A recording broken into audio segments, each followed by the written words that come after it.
नमस्कार दोस्तों, स्वागत है आपका हमारे YouTube चैनल प्रज्ञा एजुकेशन सोसाइटी पे। दोस्तों, आज हम लोग क्लास 12 हिंदी दिगंत के पद्य खंड सूरदास के बारे में पढ़ेंगे।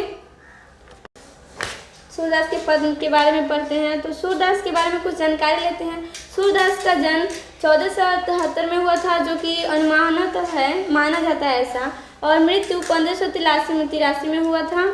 जन्म स्थान है दिल्ली के निकट सिही नामक गांव में इनका जन्म हुआ था। तो चलते हैं प्रश्न की ओर।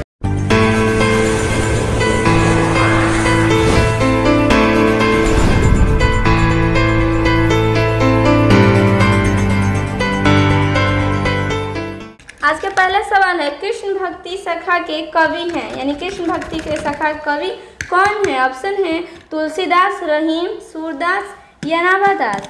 तो ऑप्शन नंबर सही हो जाएगा सी, सूरदास। कृष्ण भक्ति शाखा के कवि सूरदास हैं। अगला प्रश्न है, सूरदास की कौन सी रचना है? सूरदास की कौन सी रचना है? ऑप्शन है पुत्र वियोग, करबक, छपै या सूरसागर। तो ऑप्शन नंबर सही हो जाएगा डी, सूरसागर। सूरदास की रचना सूरसागर है। अगला प्रश्न दिया है, सूरदास किस भक्ति शाखा के कवि हैं? सूरदास किस भक्ति के कवि हैं? किसकी भक्ति करते थे वे? ऑप्शन है राम भक्ति, कृष्ण भक्ति, मातृभक्ति या देशभक्ति।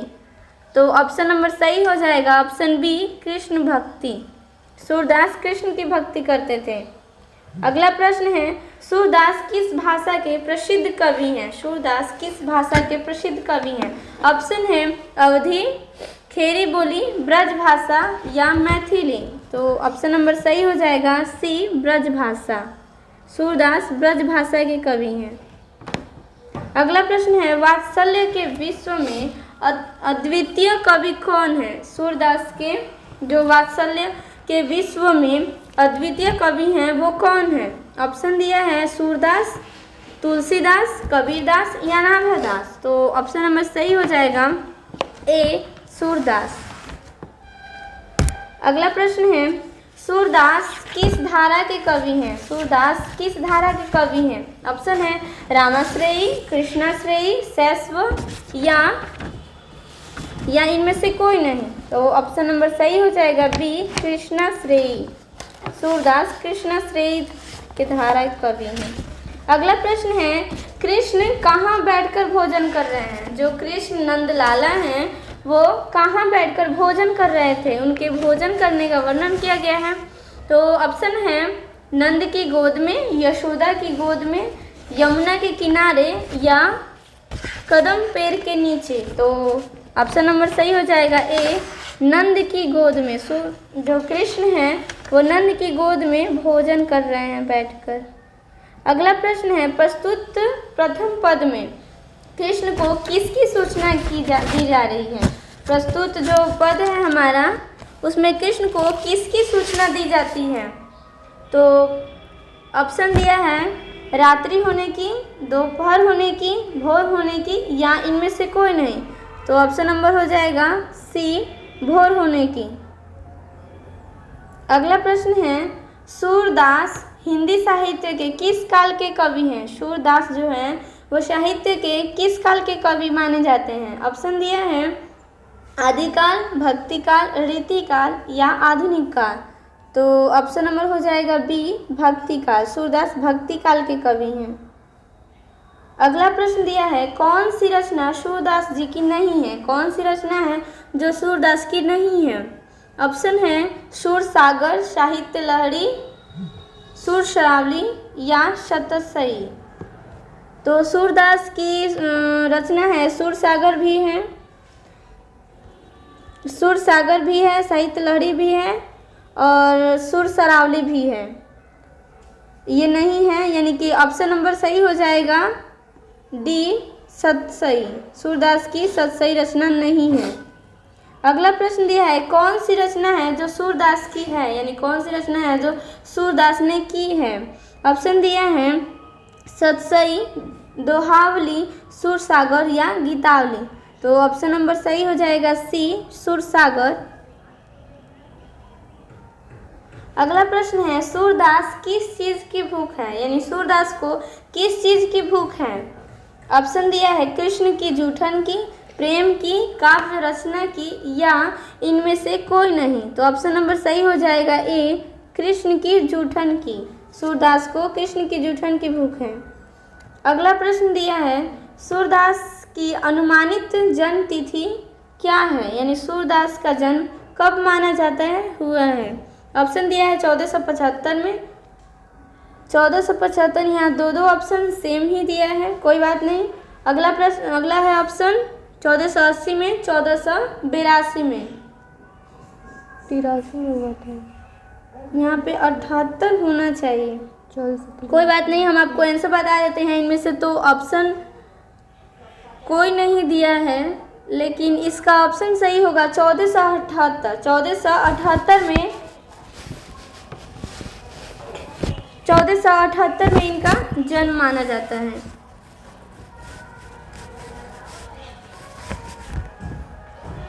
चलते हैं अगले सवाल की ओर। अगला प्रश्न दिया है निम्नलिखित में से कौन सा कवि अष्टछाप का नहीं है। कौन से कवि हैं जो अष्टछाप के नहीं हैं। ऑप्शन दिया है सूरदास, कृष्णदास, जायसी या कुम्मन दास। तो ऑप्शन नंबर सही हो जाएगा सी, जायसी। जायसी अष्टछाप के कवि नहीं हैं। अगला प्रश्न दिया है कछुत खात कछुत धरनी गिरावत छवि निरखती नंदरनिया। इनमें कौन सा अलंकार है। ये सूरदास के जो पद है उसका एक पंक्ति लिया गया है। कछुत खात कछुत धरनी गिरावत कवि निरखती नंदरनिया में कौन सा अलंकार है। ऑप्शन दिया है उपमा, रूपक, यमक या अनुप्रास। तो ऑप्शन नंबर हो जाएगा डी, अनुप्रास। इसमें अनुप्रास अलंकार है। अगला प्रश्न दिया है कंवल कुसुम फूले नर नारी सूर श्याम। इसमें कौन सा अलंकार है। ये भी उन्हीं का पंक्ति दिया है। कंवल कुसुम फूले नर नारी सूर श्याम में कौन सा अलंकार है। ऑप्शन दिया है उपमा, अनुप्रास, रूपक या यमक। तो इसमें भी वही होगा ऑप्शन नंबर बी, अनुप्रास। अगला प्रश्न दिया है साहित्य लहरी किन की रचना है। साहित्य लहरी इनमें से किन की रचना है। ऑप्शन दिया है जायसी, सूरदास, कबीर या तुलसीदास। तो ऑप्शन नंबर सही हो जाएगा बी, सूरदास। साहित्य लहरी सूरदास की रचना है। अगला प्रश्न दिया है सूरदास की रचनाओं की भाषा क्या है। सूरदास की जो रचना है उसकी भाषा क्या है। ऑप्शन दिया है अवधी, ब्रजभाषा, खेरी बोली या मैथिली। तो ऑप्शन नंबर सही है बी, ब्रजभाषा। अगला प्रश्न है दीक्षा गुरु का क्या नाम है। जो सूरदास जी हैं उनके दीक्षा गुरु का क्या नाम है। नरहरिदास, विठलनाथ, वल्लभाचार्य या आनंद दास। तो ऑप्शन नंबर सही हो जाएगा सी, वल्लभाचार्य। सूरदास के दीक्षा गुरु वल्लभाचार्य थे। अगला प्रश्न है सूरदास किस मार्ग में दीक्षित हुए, यानी सूरदास जिस मार्ग में दीक्षित हुए उसका नाम बताना है। ऑप्शन दिया है अष्टछाप, संत मार्ग, पुष्टि मार्ग या इनमें से कोई नहीं। तो ऑप्शन नंबर सही हो जाएगा सी, पुष्टि मार्ग। सूरदास पुष्टि मार्ग में शिक्षित हुए हैं। अगला प्रश्न दिया है वल्लभाचार्य से मिलने के पूर्व सूरदास किस भाव के पद में गाते थे। सूरदास जो उनके गुरु थे, दीक्षा गुरु, उनसे मिलने से पहले वे किस भाव में गाया करते थे।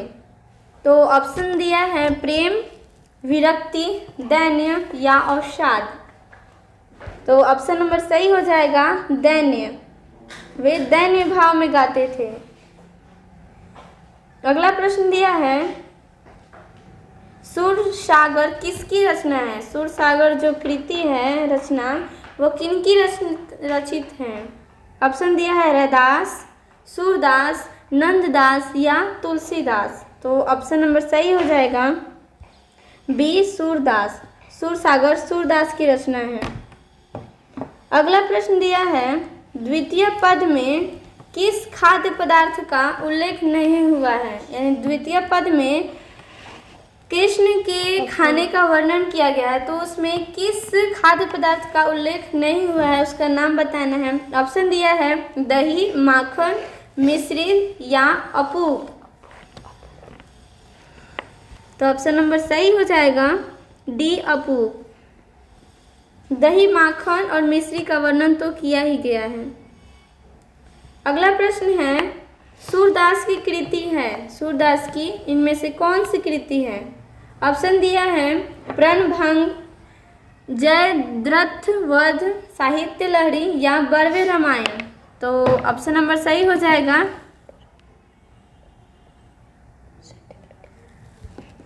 ऑप्शन सी, साहित्य लहरी। सूरदास की साहित्य लहरी कृति है। ऑप्शन अगला दिया है प्रश्न सूरदास किस भाषा में रचित है? जो सूर सागर है, सूरदास की रचना सूर सागर, वो किस भाषा में रचित हुआ है? ऑप्शन दिया है भोजपुरी, संस्कृत, ब्रज भाषा या अवधी। तो ऑप्शन नंबर सही हो जाएगा सी, ब्रज भाषा। जो सूर सागर है ब्रज भाषा में रचित है। अगला प्रश्न दिया है सूरदास के संकलित पदों में कौन सा रस है?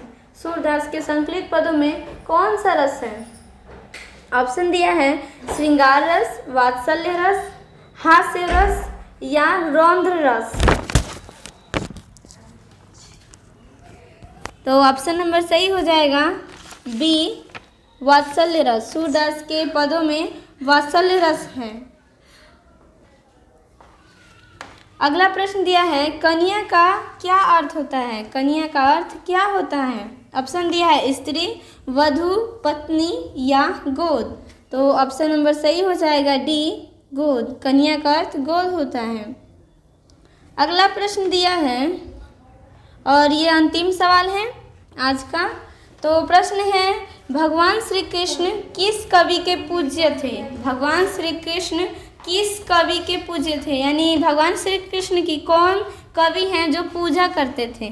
तो ऑप्शन है तुलसीदास, तुलसीदास के हैं, जायसी के हैं, कबीरदास के हैं या सूरदास के हैं। तो ऑप्शन नंबर सही हो जाएगा ऑप्शन डी, सूरदास। भगवान श्री कृष्ण सूरदास के पूज्य थे। तो दोस्तों इस चैप्टर के सभी महत्वपूर्ण प्रश्न यहीं समाप्त होते हैं। फिर मिलते हैं अगले वीडियो में। तो यदि आपका कोई सवाल हो तो आप हमें कमेंट में पूछ सकते हैं। धन्यवाद। जय हिंद, जय भारत।